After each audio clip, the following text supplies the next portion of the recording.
तो everyone, word power drill batch में आपका स्वागत है। सीख रहे हैं हम कुछ इंपॉर्टेंट वर्ड मीनिंग्स। उसी सीरीज को कंटिन्यू करते हुए आज हम बात करें ईडियम्स की, मुहावरे की। ईडियम्स और फ्रेजेस जो आपके एग्जाम में आते रहते हैं, इनके बारे में बात करें। सबसे आसान होता है, इनकी स्टोरी बनाना भी बड़ा सिंपल रहता है और बहुत इंटरेस्टिंग भी रहता है। तो जो सबसे पहले आपको स्क्रीन पे दिखाई दे रहा है, ये ईडियम की पहली शीट थी, ये हम कवर कर चुके हैं। फिर उसके बाद आती है जो दूसरी शीट, ये भी हम कवर कर चुके हैं। और उसके बाद आती है थर्ड शीट। इस थर्ड शीट में हम नियर अबाउट 60 के आसपास हम ईडियम सीख चुके थे। ये 60 के फ्लाई इन द ऑइंटमेंट, यहाँ तक हम सीख चुके हैं। आज हम कंटिन्यू करेंगे 61 से, ठीक है। इसलिए बस आपसे इतनी रिक्वेस्ट है कि आप अटेंटिव होकर इस क्लास को ज्वाइन करिए। अटेंटिव रहना आप सबके लिए ज़रूरी है। और एक छोटी सी बात और है, आप रिवीजन जरूर करा करें।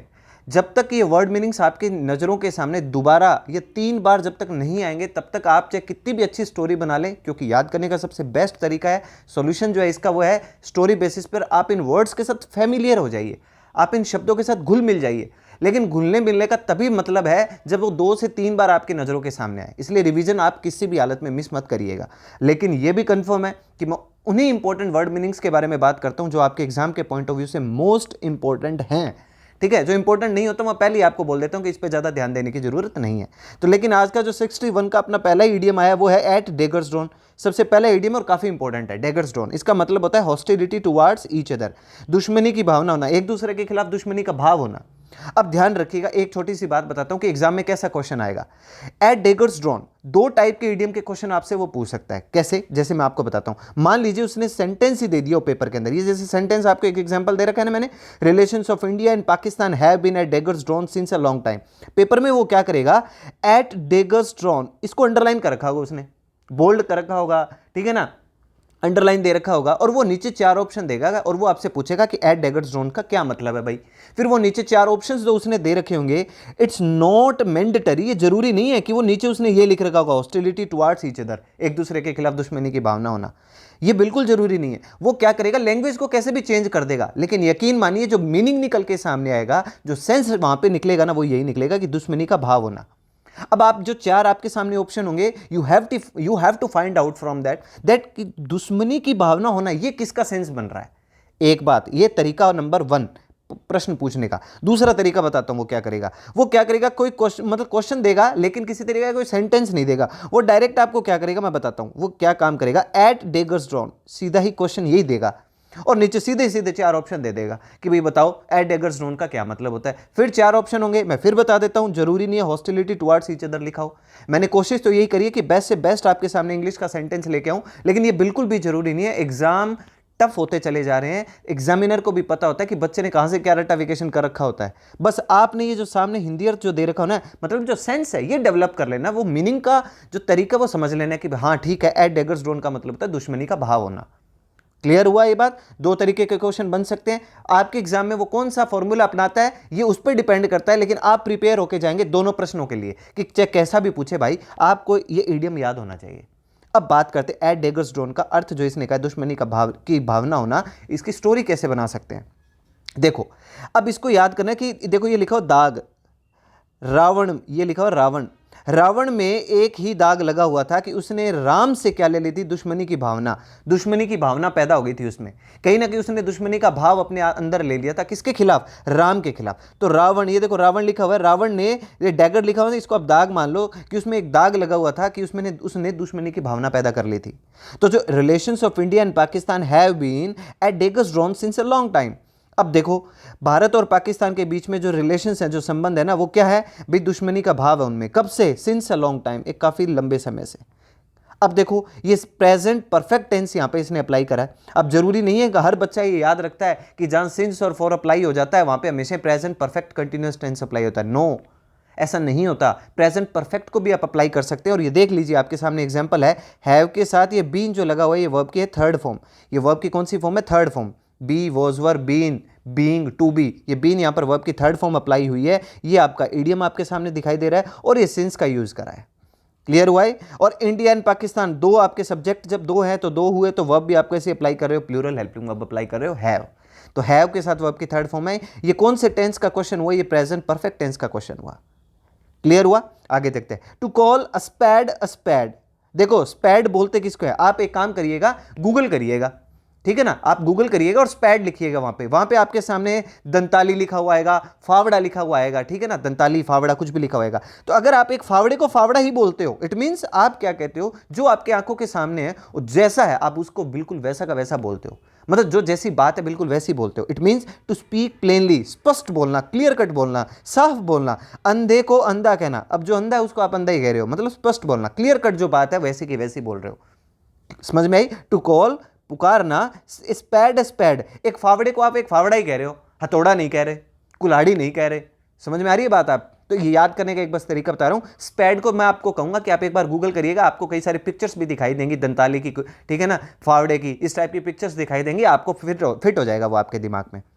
For most of the people it is hard, अधिकतर लोगों के लिए इट इज हार्ड, ये मुश्किल है। इट के बाद जो हमेशा वर्ब आती है वो सिंगुलर आती है, ध्यान रखिएगा। Hard to digest a person who calls a spade spade, भी अधिकतर लोगों के लिए ना एक ऐसे व्यक्ति को डाइजेस्ट करना, डाइजेस्ट का मतलब आदमी को पचाना नहीं है, यहाँ पे डाइजेस्ट करने का मतलब है ऐसे लोगों के साथ उनकी थोड़ी दोस्ती कमी रहती है, जो क्या बोलते हैं, हु कॉल्स अ स्पैड स्पैड, जो स्पष्ट बोलता है ना आपको, उसके साथ आपकी बनती कमी है। और ये एक ह्यूमन टेंडेंसी भी है, जो आदमी आपको बिल्कुल साफ साफ बात बताता है ना, आपकी उसके साथ मित्रता कमी रहती है, क्योंकि आपको लगता है यार ये हर बात में ऐसे बोल देता है। जबकि मेरा पर्सनली ये मानना है कि जो आपको स्पष्ट बोल रहा है, क्लियर कट बोल रहा है ना, इट मीन्स वो आपका भला चाहता है कहीं ना कहीं।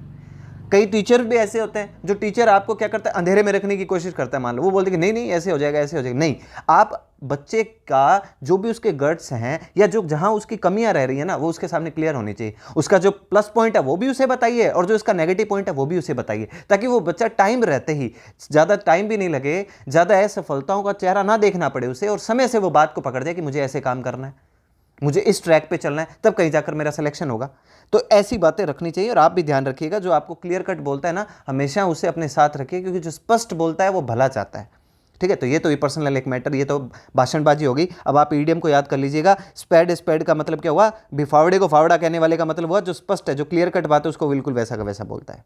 अगला देखो, spill the beans, spill the beans to reveal something, भेद प्रकट करना, स्पिल द बीन्स। देखो आप ऐसे मान के चलो, स्पिल का मतलब होता है छीलना, और बीन्स का मतलब होता है, आप ये मान के चलिए कि जो जैसे मटर के दाने नहीं होते क्या, उनको मान लो आप बीन्स, ठीक है ना। तो स्पिल का मतलब होता है छीलना, आप छीलते हो बीन्स को, मटर के दानों को छीलते हो। अब मटर को आपने जब छीला तो उसमें से बीज निकल के सामने आते हैं, मटर के दाने निकल के सामने आते हैं। तो आपने क्या किया, भेद प्रकट किया कि देख लो भाई, इस मटर के अंदर ऐसे दाने निकल के आए हैं, ऐसे बीज निकल के आए हैं।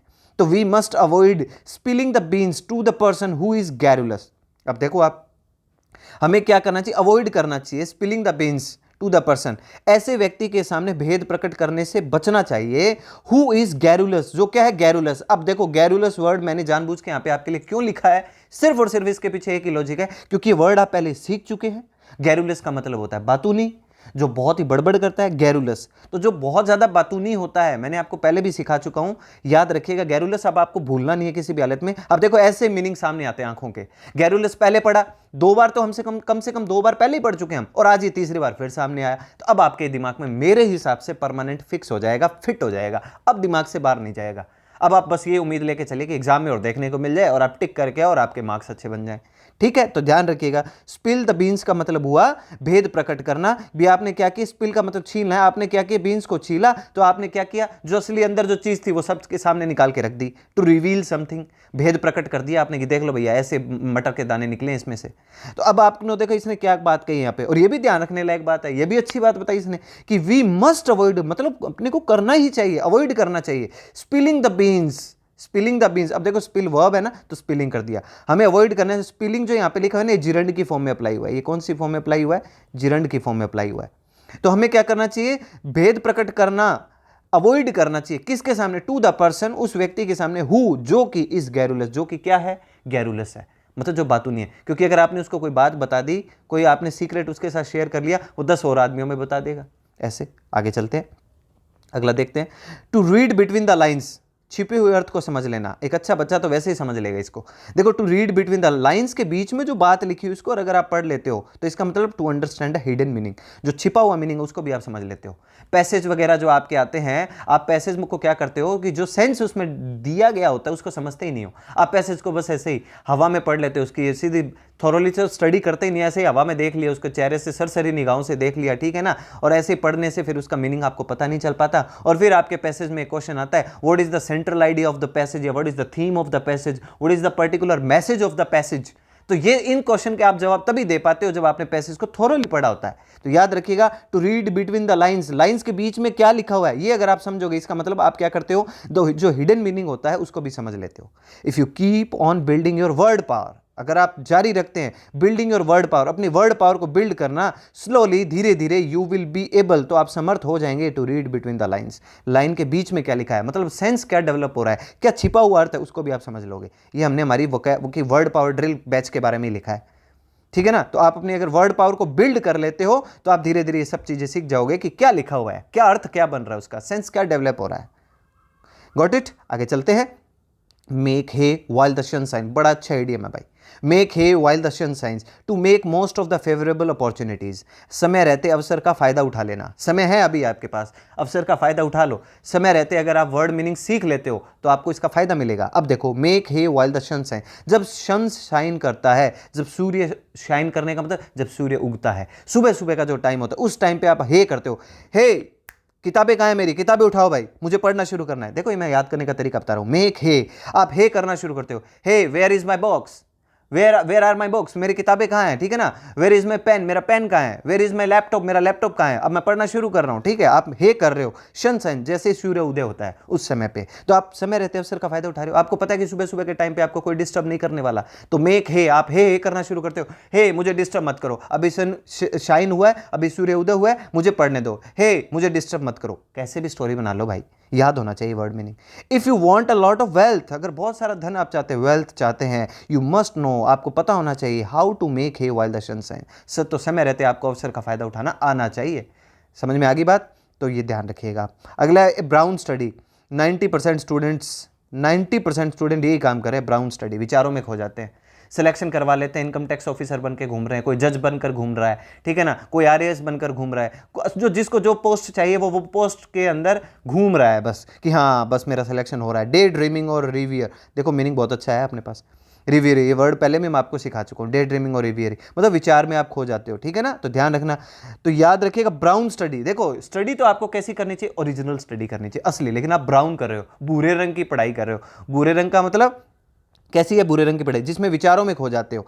Often you will find reclusive people in brown study, भी आप क्या है, प्राय ऐसे लोगों को you will found reclusive people, जो रिकल्सिव पीपल होते हैं ना, जो मतलब क्या ऐसे लोग होते हैं जो रिकल्सिव रहते हैं, मतलब जो ज़्यादा सीरियस नहीं रहते, ठीक है ना, रिकल्स रहते हैं, जो ज़्यादा इधर उधर की बातों पे, मतलब उनका फोकस बाहरी बातों पे ज़्यादा चला जाता है, वो क्या रहते हैं, ब्राउन स्टडी पे रहते हैं। रिकल्सिव पीपल का मतलब अपने आप में क्या होता है, जो क्या रहते हैं, बेचैन रहते हैं, फोकस्ड नहीं रहते किसी भी चीज़ पे, तो वो ब्राउन स्टडी में खो जाते हैं, विचारों में खो जाते हैं। तो ब्राउन स्टडी नहीं करनी भाई, आपको स्टडी करनी है, ना कि ब्राउन स्टडी करनी है। अगला देखो, to let the cat out of the bag, बड़ा सिंपल सा है, अनजाने में भेद खोल देना। आपने क्या किया, बैग से कैट, बिल्ली को बाहर निकाल दिया, तो रिवील सीक्रेट अनइंटेंशनली, बिना इंटेंशन नहीं थी, आपकी इच्छा नहीं थी, लेकिन अनइंटेंशनली, मतलब अनजाने में, आप चाहते नहीं थे उस काम को करना, अनजाने में आपसे वो काम हो गया। क्या काम हो गया कि आपने बैग से बिल्ली को बाहर निकाल दिया, तो मतलब आपने अनजाने में भेद खोल दिया।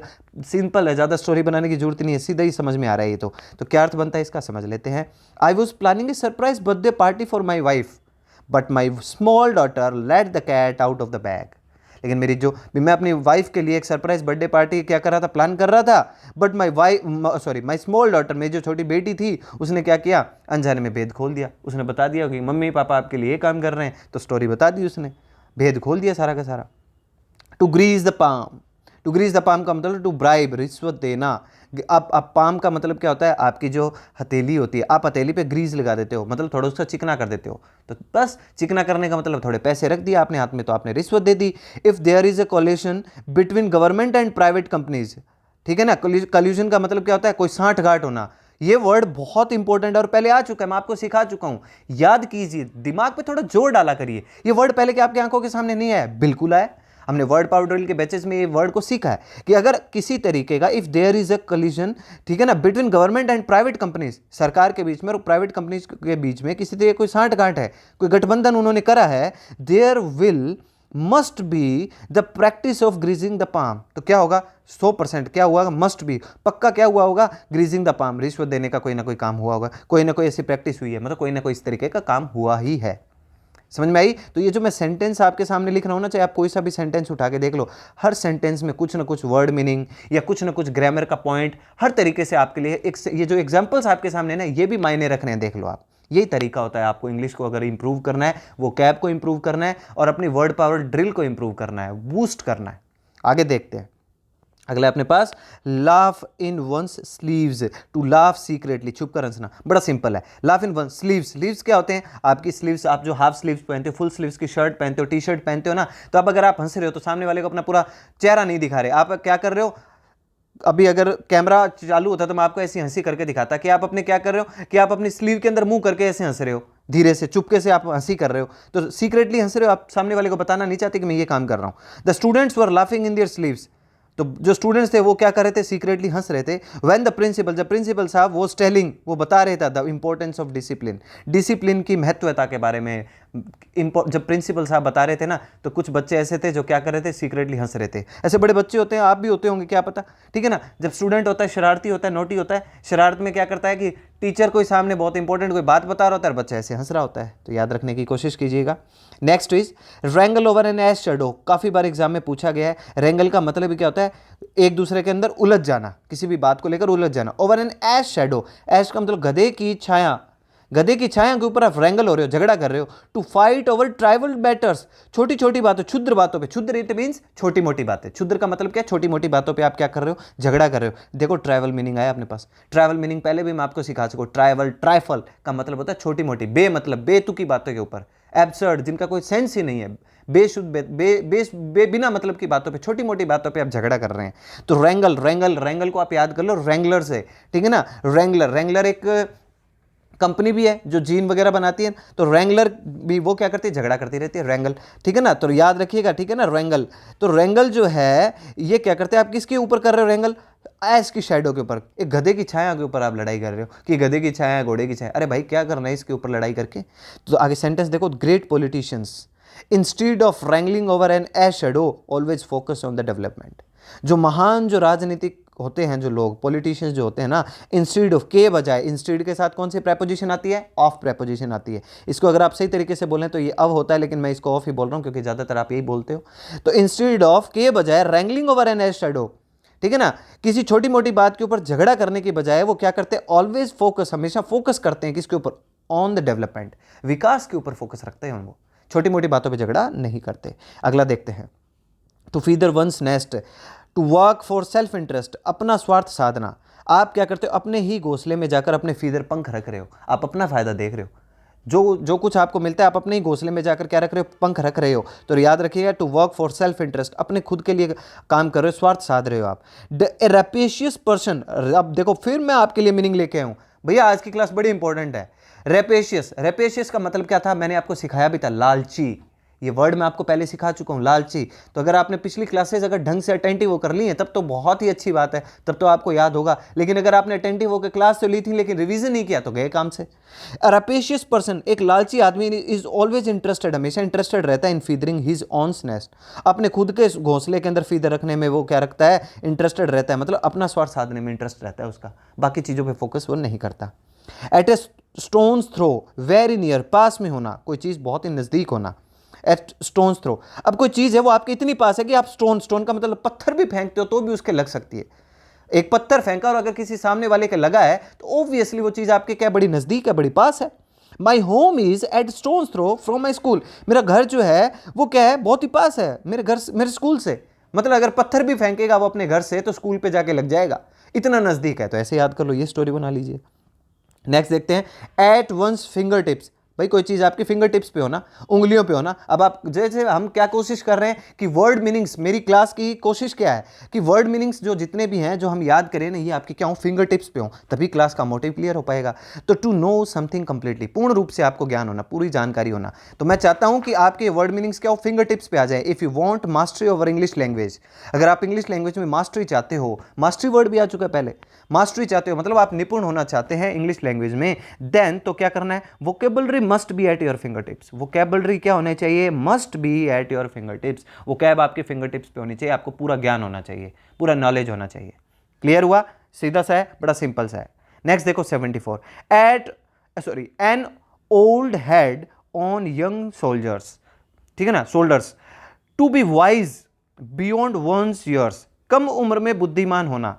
देखो सिर तो कैसा है, ओल्ड है, सिर तो ओल्ड मतलब बूढ़े लोगों जैसा सिर है, लेकिन कौन से कंधे कौन से हैं, यंग शोल्डर्स, जवान आदमी के कंधे हैं, और उन पे जो बुद्धि जो सिर रखा हुआ वो कैसे लोगों का है, ओल्ड, पुराने मतलब बूढ़े लोगों का। मतलब आप क्या हो, वाइज बियॉन्ड वंस ईयर्स, आप उम्र तो आपकी कम है, कंधे तो आपके क्या हैं, जवान आदमी जैसे हैं, लेकिन आप में आपकी बुद्धि क्या है, जिन लोगों ने उम्र ले रखी है उन जैसी बुद्धि है आप में।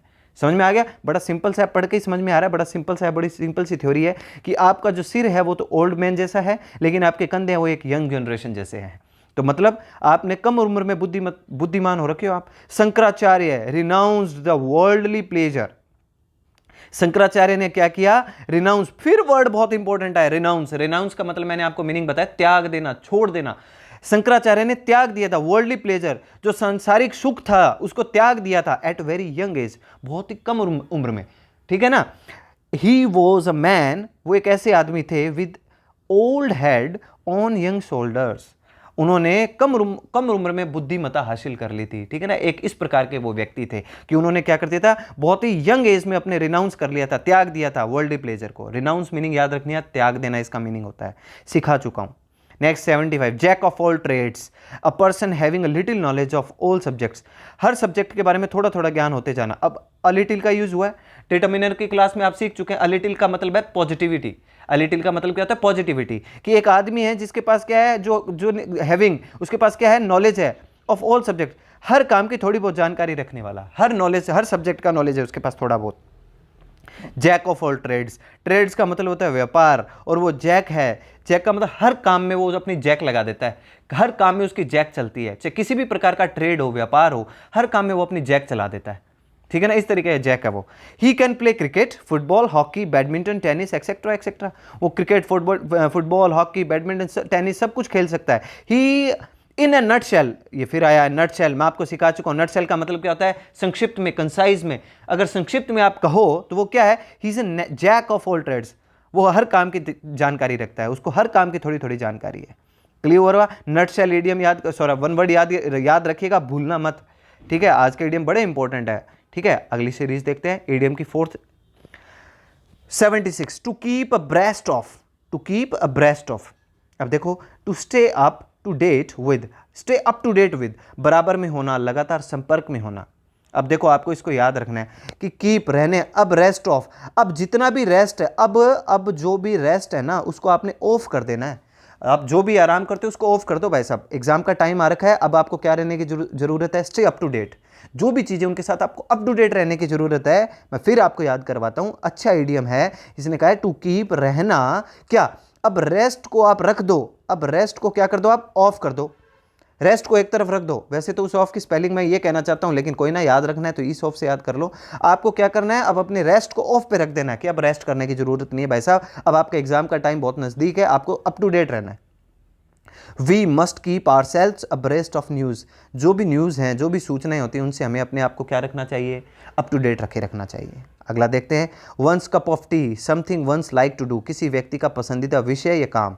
कई बार कहते हैं ना, ये भाई साहब आपके कप ऑफ टी नहीं है, मतलब आपके काम की चीज़ नहीं है, ठीक है ना, it's none of your business, ये आपका काम नहीं है, माइंड योर ओन बिजनेस, अपने काम से काम रखो। तो one's cup of tea, cup of tea का मतलब आप चाय का कप लेना पसंद करते हैं, आपका कप आपको पता है कि ये मेरा कप है भाई, मुझे इसमें चाय पीनी है, तो मतलब किसी व्यक्ति का पसंदीदा विषय या काम, आपको पता है कि आपको ये काम करना है, ये आपके काम की चीज़ है। अभी स्टूडेंट का कप ऑफ टी क्या है, सिर्फ पढ़ाई करना, उसको इसी पे फोकस रखना है।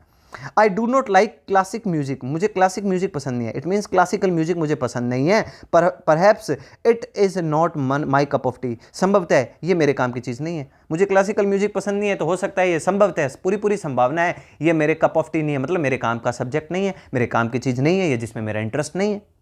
हुआ क्लियर? अगला देखो, fit as a fiddle, completely well, बिल्कुल स्वस्थ या ऊर्जावान होना, फिट एज अ फिडल। देखो फिडल का मतलब होता है उड़ते रहना, आप क्या रहते हो, इतने फिट रहते हो कि आप कहीं भी उड़ा लो आपको, फिडल, ठीक है ना। फिडल का मतलब आप इतने फिडल, इडली से याद कर लो इसको, इडली से याद रख सकते हो कि आप क्या हो, इतने इडली के जैसे आप फिट हो, इडली जो खाता है वो फिट रहता है। अच्छा, एक आप अच्छा ब्रेकफास्ट है, अच्छा ब्रेकफास्ट कर सकते हो आप इडली से अगर शुरुआत करते हो, तो fit as a fiddle, fiddle का मतलब आप इतने इडल हो, इडल का मतलब इतने इडली खाते हो आप कि आप बिल्कुल क्या रहते हो, कंप्लीटली वेल, बिल्कुल स्वस्थ रहते हो, ऊर्जावान रहते हो। Who will believe that you are 65 years old, कौन विश्वास करेगा कि तुम 65 साल के हो। यू स्टिल लुक, तुम अभी दिखाई देते हो as fit as a fiddle, तुम अभी भी उतने स्वस्थ दिखाई देते हो कि तुम्हारे में कितनी ऊर्जा है। As fit as a fiddle, ठीक है, याद रखिएगा, बड़ा अच्छा ईडियम है, याद रखने लायक है। ईडियम के लिए आपको एक बात जरूर सजेस्ट करूंगा आपको कि ईडियम्स को आप ना अपने डे टू डे लाइफ में भी अप्लाई करें। आपकी इंग्लिश इंप्रूव होगी तो होगी, लेकिन साथ ही साथ अगर आप कोई राइटिंग सेक्शन में जाते हो डिस्क्रिप्टिव पार्ट अगर आप कवर करते हो ना, तो वहां अगर छोटे मोटे ऐसे ईडियम्स अप्लाई करते हो, कम्युनिकेशन में अगर आप इंग्लिश बोलना पसंद करते हो, आप चाहते हो कि आपकी कम्युनिकेशन भी अच्छी हो, आप इंग्लिश में बोलना भी आप पसंद करते हो, तब भी आप छोटे मोटे ईडियम्स ऐसे अप्लाई किया करो, बड़ा अच्छा लगता है और सीखते भी अच्छे हो और इंप्रेसिव भी होता है, सामने वाले को इंप्रेशन एक अलग ही जाता है उसका। पेंडोराज बॉक्स, पेंडोरा का जो बॉक्स है ना, वो क्या, भानुमति का पिटारा, something that creates a lot of new problems. अब क्या करते हैं, कई बार बच्चे क्या करते हैं, एग्जाम का जब टाइम उनका नजदीक आता है ना, तो वो क्या करते हैं, पेंडोरा का एक बॉक्स खोल लेते हैं, मतलब किताबों का एक बॉक्स खोल लिया उन्होंने, पेंडोरा, ठीक है ना। पेंडोरा के अंदर उसमें ऐसे ऐसे डोरे, कई डोरों पे काम करना, जैसे आपको किसी ने कोई भी डोरा दिया कि डोरा ले ले भाई, इस डोरे को ले और फिर तेरा भला हो जाएगा, तेरा सिलेक्शन हो जाएगा। एग्जाम के टाइम से थोड़े समय पहले अलग अलग तरीके के पेन, पेन का मतलब ऑल, पेन ये एक रूट वर्ड भी होता है, पेन का मतलब क्या होता है, ऑल, मैं आपको सिखा चुका हूं, पेन एक रूट वर्ड है जिसका मतलब क्या होता है, ऑल। ऑल का मतलब सारे तरीके के डोरे यूज करना शुरू कर देते हैं, एक बॉक्स में से अलग अलग तरीके के डोरे निकालते हैं और फिर वो क्या करते हैं, उनके something that creates a lot of new problem, नई नई समस्याएं आनी शुरू हो जाती हैं।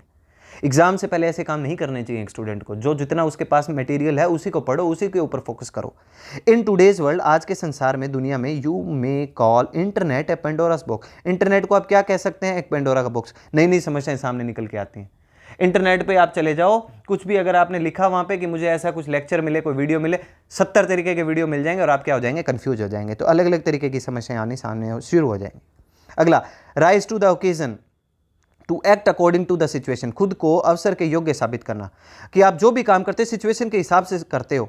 Rise to the occasion, sentence देखो, ऑल दो, यद्यपि, it was his first match, ये उसका पहला मैच था, but he rose to the occasion and played extremely well. अब देखो, ये उसका पहला मैच था, लेकिन फिर भी ओकेजन जैसे ही उसे मिला, अवसर जैसे ही मिला ना, वो राइज, वो उसने अपने आप को उदय किया, अपने आप को उसने साबित करा, एंड प्लेड एक्सट्रीमली वेल, और बहुत अच्छा खेला उसने।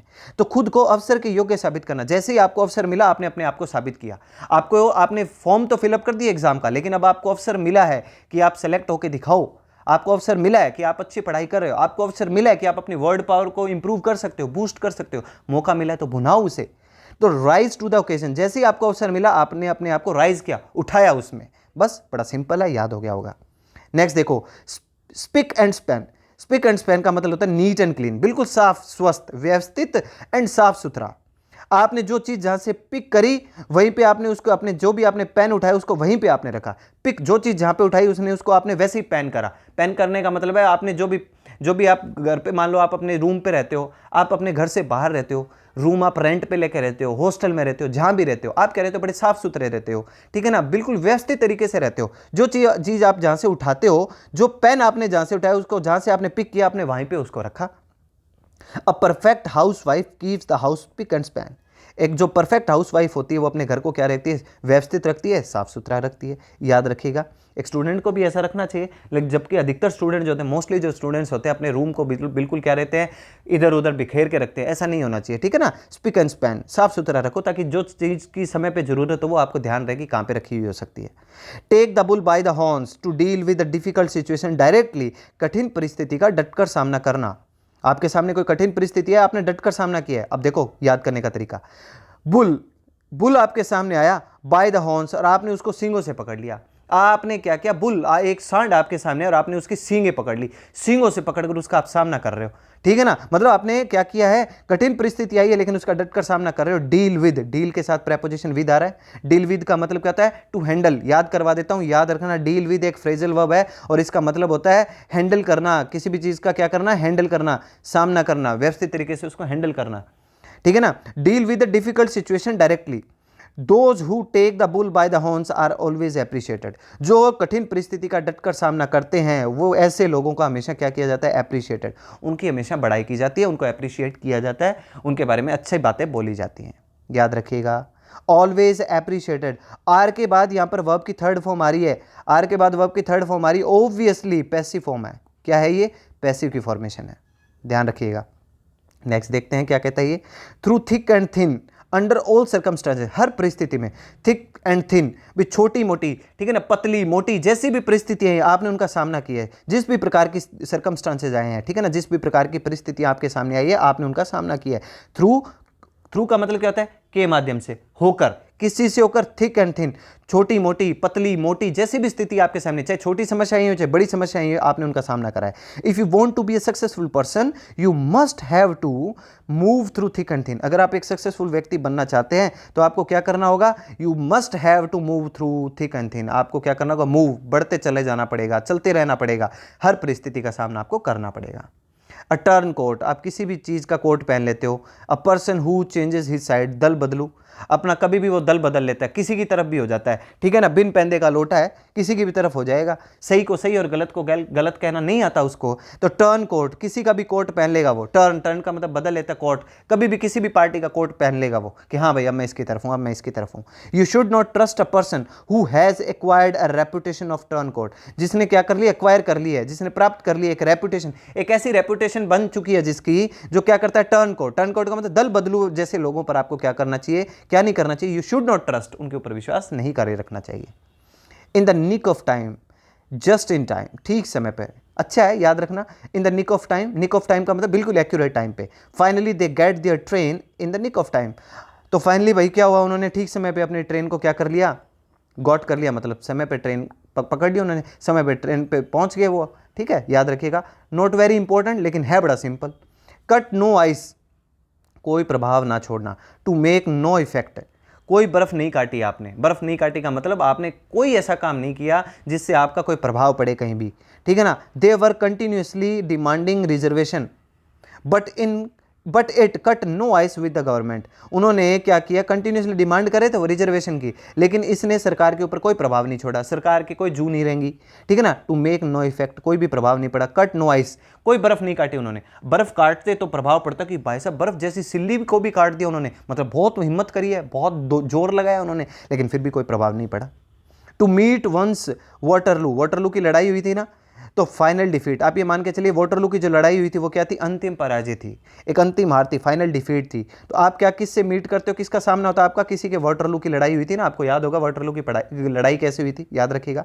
थ्रू आउट हिज लाइफ, अपने पूरे जीवन के दौरान, he had been an champion, वो क्या रहा था, एक चैंपियन रहा था। बट फाइनली, लेकिन अंत में क्या हुआ, he met his Waterloo with a novice, लेकिन अंतिम समय पे उसे क्या हुआ, एक अपने वाटरलू मतलब अंतिम पराजय का सामना करना पड़ा उसे विद ए नोवाइस। अब देखो फिर मैं मीनिंग लेके आया हूँ आपके लिए। नोवाइस का मतलब क्या होता है, नो सिखिया। नोवाइस का मतलब क्या होता है, नो सिखिया, जो किसी काम को, अनाड़ी जिसको कह सकते हो आप, जिसने किसी काम को नया नया करना शुरू करा। पूरे जीवन वो क्या रहा, अपराजित रहा, लेकिन अंतिम समय में फाइनली उसे किससे हार का सामना, किससे हुआ, उसकी अंतिम पराजय किससे हुई, विद ए नोवाइस, एक नो सिखिया ने हरा डाला उसको। Take a leap in the dark, take a leap in the dark, to do something without having any experience, साहसिक छलांग। कोई इतना खासा अच्छा खासा आपके पास एक्सपीरियंस नहीं था, लेकिन फिर भी आपने एक साहसिक छलांग लगाई। To leap in the dark, देखो लीप ईयर तो जानते ही होंगे, मैं इसको याद करवाता हूँ। लीप ईयर किसको बोलते हैं आप, लीप ईयर होता है ना, जैसे फैब का महीना जो आता है, फरवरी का जो महीना आता है, फैब के महीने में आता है लीप ईयर। 4 सालों के बाद वो 29 का दिन आता है, ठीक है ना, 28 का दिन, 29 का दिन जो आता है लीप ईयर, मतलब एक साहसिक छलांग लगाई जाती है। 4 सालों बाद 29 की भी तारीख आ जाती है, तो एक साहसिक छलांग लगाई जाती है। 4 सालों तक शांत रहता है, फिर एक साहसिक छलांग लगाता है। तो to do something without having any experience, को एक्सपीरियंस ले लेकिन एक साहसिक छलांग लगाई जाती है। लीप ईयर बोलते हैं ना आप, लीप वर्ष जिसे बोलते हैं आप। तो डार्क, अंधेरे में आप ऐसी लीप ईयर, एक ऐसी छलांग लगा दी आपने। Adventurous people always take a leap in the dark, जो एडवेंचरस पीपल होते हैं, जो एडवेंचर के अंदर यकीन रखते हैं, ऐसे लोग हमेशा क्या करते हैं, एक साहसिक छलांग लगाते हैं, हमेशा कुछ ना कुछ ऐसा करके जाते हैं जिनके बारे में लोगों को विश्वास नहीं होता जल्दी से। अगला देखो, बाय लीप्स एंड बाउंड्स, तेजी से, बाय लीप्स एंड बाउंड्स, कोई भी बाउंड नहीं आता, लीप बाय लीप का मतलब वही छलांग, ठीक है ना, दोनों को एक साथ अटैच कर लो, वैसी की वैसी आप छलांग लगाते हो, बाय लीप्स, साहसिक छलांग लगाते हो, और बाउंड्री के ऊपर से निकल कर जाते हो रैपिडली, तेजी से। हिज बिजनेस, उसका बिजनेस जो था, was growing, past continuous tense है, was growing by leaps and bounds, तेजी से बढ़ रहा था उसका बिजनेस जो था, उसका जो व्यापार था, तेजी से बढ़ते हुए चला जा रहा था। आगे देखते हैं अगला क्या कहता है, to move heaven and earth, आकाश पाताल एक कर देना। To do everything which is possible, to move heaven and earth, move का मतलब हिला देना, ठीक है ना, स्वर्ग को हिला दिया, धरती को हिला दिया, हर चीज़ को, आकाश पताल एक कर दिया भाई साहब, आकाश को, पताल को, धरती को, ठीक है ना, स्वर्ग को, सबको हिला के रख दिया उसने। Parents move heaven and earth for the sake of their children, अपने बच्चों के, फॉर द सेक ऑफ, भाग्य के लिए, बच्चों के लिए, for the sake of their children, अपने बच्चों के अच्छे भविष्य के लिए पेरेंट्स क्या कर देते हैं, आकाश पाताल एक कर देते हैं। ठीक है, आपके भी माता पिता यही कर रहे होंगे, आकाश पाताल बेचारों ने एक कर रखा होगा। लेकिन अब आप खुद सोच के देखिए कि क्या आप उनको 100%, आप 100% अपना दे रहे हैं उनको वो दिन दिखाने के लिए जिसके लिए वो इतनी मेहनत कर रहे हैं। ठीक है, सोचिएगा इस बारे में। To turn down, to reject something, अस्वीकार कर देना। माई ऑफर ऑफ मैरिज वो turn down by her.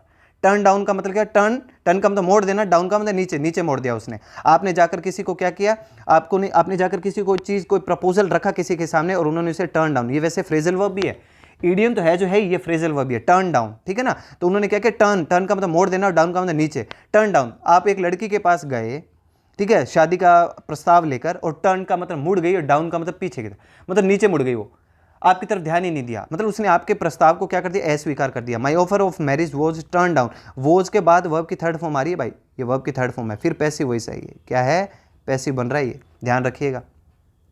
Options choice, no choice at all, कोई विकल्प नहीं होना। Most of the people are doing jobs because of Hobson's choice. Hobson's choice को देखो, याद करवाता हूं आपको भी, हर किसी का सन, हर किसी का बेटा, उसके पास क्या चॉइस है, कोई विकल्प नहीं है। हॉब चॉइस, हॉब का मतलब आप ये मान के चलिए हर किसी के सन के पास कोई चॉइस नहीं, कोई विकल्प नहीं है। तो most of the people are doing jobs, अधिकतर जो लोग हैं वो जॉब्स कर रहे हैं, क्योंकि उनके पास कोई और विकल्प है ही नहीं, नौकरी करने के अलावा कोई दूसरा विकल्प नहीं है उनके पास। हॉब सन्स, ठीक है ना, हॉब के सन के पास, हर किसी के सन के पास कोई विकल्प नहीं है, ऐसे स्टोरी बना लो इसकी। To keep one's fingers crossed, to wish good for someone or something, अच्छे की आशा करना। तो आप देखते हो कई बार मैचेस होते हैं तो लोग फिंगर क्रॉस करे बैठे रहते हैं, मतलब एक उम्मीद लगाए बैठे हैं कि कुछ अच्छा होगा, फिंगर्स क्रॉस्ड करे रखते हैं। I was waiting outside the ICU keeping my finger crossed for my son, मैं क्या कर रहा था, वेटिंग आउटसाइड, मैं बाहर वेट कर रहा था ICU के, किसके लिए, कीपिंग माई फिंगर्स क्रोज्ड, अच्छे की उम्मीद के लिए, फॉर माई सन, मेरे बेटे की अच्छे की उम्मीद के लिए, क्योंकि बेटे का ऑपरेशन जो वो अच्छा हो जाए। ठीक है, आगे रखो। At one's wits end, perplexed और कंफ्यूज, वर्ड बहुत अच्छा है, परप्लेक्स्ड और कंफ्यूज्ड। परप्लेक्स्ड का मतलब भी क्या होता है, कंफ्यूज होना, ठीक है ना, अचंभित होना, आप कंफ्यूज हो जाते हो, ठीक है ना, अचंभित हो जाते हो, उलझ जाते हो किसी भी चीज पर जाकर। एट वंस विट्स एंड, विट का मतलब क्या होता है, बुद्धि, दिमाग। एक किसी भी व्यक्ति के विट का अगर एंड आता है, दिमाग का एंड हो जाता है। आप कोई मैथमेटिक्स का कोई सवाल कर रहे हो, आपने हर तरीके का आपने वहां पे हर तरीके से आपने सॉल्यूशन करने की कोशिश की, लेकिन आपको आंसर नहीं आ रहा उसका, तो आप क्या करते हो, आपको लगता है कि यार मैं बहुत कंफ्यूज हो चुका हूं, क्यों इसका आंसर नहीं निकल के आ रहा। आपकी बुद्धि का, आप कहते हो कि मैंने मेरे दिमाग का लास्ट पॉइंट तक सारे हर तरीके का मैंने वहां पे फॉर्मूला अप्लाई करके देख लिया, फिर भी आंसर नहीं आ रहा।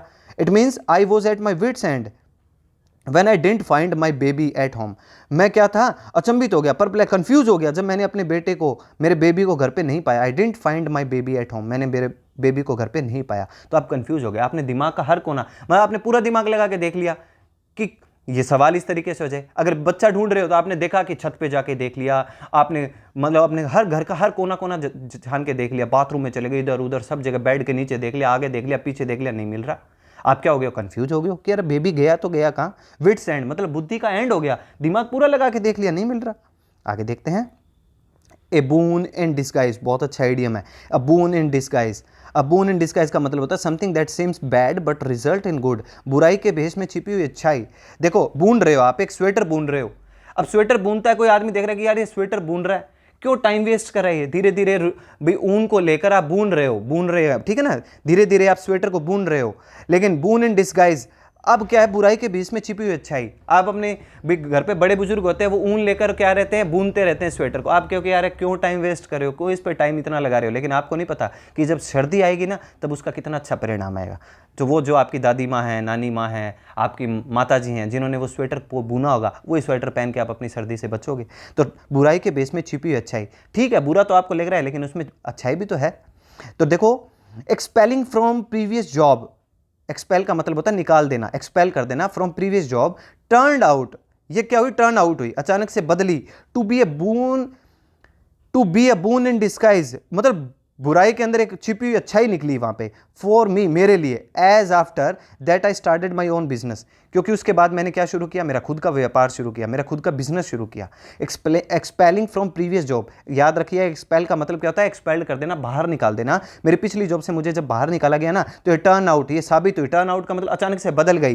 To be a boon in disguise, मतलब बुराई में एक अच्छाई बन के निकल के आई ये चीज़ सामने मेरे, क्योंकि फिर मैंने क्या शुरू कर दिया, मेरा अपना खुद का बिजनेस शुरू कर दिया, नहीं तो वो हमेशा ही नौकरी करता रहता। Bye fits and start, irregularly, रुक रुक कर, कभी किसी चीज़ को आप फिट करते हो फिर शुरू करते हो, फिर फिट करते हो फिर शुरू करते हो। कोई भी मशीन है आपके पास, पहले फिट करते हो फिर शुरू करते हो, फिर वो चीज़ खराब हो जाती है, फिर फिट करते हो फिर शुरू करते हो।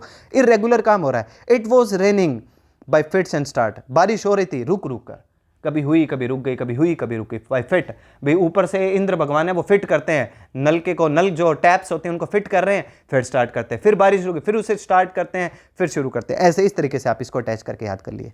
अ bolt from the blue, something that happens unexpectedly, आकस्मिक घटना, अचानक से कोई घटना आपके सामने आती है। ए बोल्ट फ्रॉम द ब्लू, देखो बोल्ट निकलती है ब्लू से, ब्लू का मतलब नीले रंग की कोई चीज़ है, वहां से अचानक से बोल्ट निकल के आती है। बोल्ट का मतलब गोली निकल के आती है, बोल्ट, ठीक है, उसे बुलेट से याद कर लो कि एक बुलेट निकल के आती है ब्लू से, नीले रंग से अचानक से निकल के सामने आती है। या आप इसे यूं याद रख सकते हो कि बोल्ट, हुसैन बोल्ट का नाम सुना होगा आपने, अगर जिनको नहीं सुना वो तो वो बुलेट से याद कर लो, और जिन्होंने सुना है वो हुसैन बोल्ट से याद कर लो। हुसैन बोल्ट साहब जो थे ना, वो अचानक से ब्लू से निकल के आते, ब्लू का मतलब नीले रंग की ड्रेस पहन के अचानक से सामने आते हैं आपके, कि अरे ये आज नीले रंग की ड्रेस कैसे पहन के आए हैं, ये तो हमेशा ऐसे येलो कलर की ड्रेस पहन के ओलंपिक में उतरा करते थे। तो समथिंग दैट हैपन्स अनएक्सपेक्टेडली, आपने एक्सपेक्ट ही नहीं किया था कि बोल्ट साहब आज ऐसे ब्लू कलर से भी निकल के आएंगे। द सडन डिमाइज, डिमाइज का मतलब क्या होता है, नुकसान जो हुआ। The sudden demise of his father, तो जो डिमाइज हुआ, जो नुकसान हुआ, नुकसान का मतलब उनके फादर नहीं रहे, of his father came as a bolt from the blue for him, उसके लिए आकस्मिक घटना निकल के आई सामने, ठीक है ना। तो द सडन डिमाइज, अचानक से जो डिमाइज हुआ, जो नुकसान हुआ, तो जो मतलब एक तरीके से उनकी क्षतिपूर्ति, जो क्षति हुई, जो नुकसान हुआ, ठीक है ना। डिमाइज याद रखिएगा, अच्छा वर्ड है। To blow one's own trumpet, trumpet का मतलब होता है अपने बिगुल बजाय रखना, ट्रम्पेट का मतलब अपने ढोल धमाके करते रहना, ठीक है ना। ब्लो का मतलब होता है बजाय रखना, अपने ही ट्रम्पेट को बजाय रखना, ठीक है ना। To talk about one's achievement, अपने मुंह है मियाँ मिट्ठू बनना, मतलब अपनी अपनी बड़ाई करते रहना हमेशा ही, ठीक है ना। To talk about one's achievement, अपने अपने अचीवमेंट्स बताए रखना, मैंने ये किया फिर मैंने वो किया, हमेशा अपना ऐसे ऐसे काम करते रहते हैं। अ जीनियस पर्सन, एक जीनियस जो आदमी होता है ना, never blows his own trump, वो कभी भी क्या नहीं करता, अपने खुद के बिगुल नहीं बजाता। ट्रम्पेट का मतलब क्या होता है, बिगुल, ब्लो का मतलब बजाना, तो अपना खुद का बिगुल कभी नहीं बजाता वो, मतलब अपनी खुद की बड़ाई कभी नहीं करता। A genius person never blows, अब देखो यहां से यहां तक का ये सेंटेंस है ना, ये सिंपल प्रेजेंट टेंस का सेंटेंस है, कि अपने आप में क्या एक फैक्चुअल बात है, ठीक है ना, एक अपने आप में प्रोवर्ब है, कहावत है कि भाई जीनियस आदमी कभी अपने मुंह में मियाँ मिट्ठू नहीं बनता वो, ठीक है। तो इसलिए सिंपल प्रेजेंट टेंस अप्लाई करा इसने, ब्लो के साथ एस लगा दिया। His work speaks for him, उसका काम ही उसके लिए बोलता है, वो जो काम करता है ना, वो कहते हैं ना कि काम बोलेगा मेरा, वही बात है यहाँ पे। To die in harness, to die while working, काम करते हुए निधन हो जाना, डाई इन हार्नेस, अच्छा आइडिया में याद रखिएगा, डाई इन हार्नेस। हार्नेस का मतलब होता है हार्डनेस, आप कोई हार्डनेस, कोई कठिन काम कर रहे थे और उसी में मौत हो जाती है, तो मतलब आप काम करते हुए, डाई वाइल वर्किंग, आप कोई काम कर रहे थे उस दौरान आपका निधन हो जाता है। डाई इन हार्नेस, हार्नेस का मतलब हार्डनेस, कठिन परिश्रम करते हुए आपकी मौत हो जाना। My father regarded work as worship, मेरे पिता ने क्या किया, काम को ही पूजा माना। ही डाइड इन हार्नेस, काम करते हुए उनका निधन हो गया, काम करते करते मतलब मेहनत करते करते उनका निधन हो गया। To keep the wolf from the door, अब देखो, टू कीप फ्रॉम स्टार्विंग, किसी तरह गुजर बसर करना, भूख को अपने दरवाजे से दूर रखना। To keep the wolf, wolf क्या रहता है, हमेशा भूखा रहता है, वॉल्फ क्या रहता है, भूखा रहता है। अब भूख को आप क्या रख रहे हो, keep the wolf from the door, door से, अपने दरवाजे से आप उसे दूर रख रहे हो। To keep the wolf from the door, wolf को आप अपने दरवाजे से दूर रख रहे हो, मतलब किसी तरीके से बस आप स्टार्विंग, स्टार्विंग का मतलब भूख से आप क्या कर रहे हो, बच रहे हो, मतलब किसी तरीके का गुजर बसर कर रहे हो आप, दो वक्त की रोटी आपको कैसे ना कैसे मिल रही है। देयर पॉवर्टी फोर्स देम, उनकी गरीबी ने उनको फोर्स किया, देम टू वर्क हार्ड, कठिन परिश्रम करने के लिए, किसके लिए, just to keep the wolf from the door, ताकि वो क्या कर सके, किसी ना किसी तरीके से गुजर बसर कर सके। तो वॉल्फ को, भेड़िए को, भेड़िया क्या रहता है, याद रखिएगा, भेड़िया रहता है भूखा, भेड़िए को आपको अपने दरवाजे से दूर रखना है, भूख को दरवाजे पे नहीं आने देना, किसी ना किसी तरीके से आपने अपना गुजर बसर करना है। तो ये अपनी 4th शीट थी, ये मैं आपको करवा चुका हूँ, 100 इडियम हम पढ़ चुके हैं, याद रखिएगा, रिवीजन जरूर कीजिएगा। आई होप आपको सारी बातें समझ में आई होगी, लेक्चर आपके समझ में आया होगा। कंटिन्यूटी रखिए, ठीक है ना, और रेगुलरिटी रखिए, तभी सीख पाओगे, ठीक है। नेक्स्ट लेक्चर के साथ मिलते हैं, तब तक के लिए अच्छे रहिए, स्वस्थ रहिए, मजे करिए। Thank you, bye bye.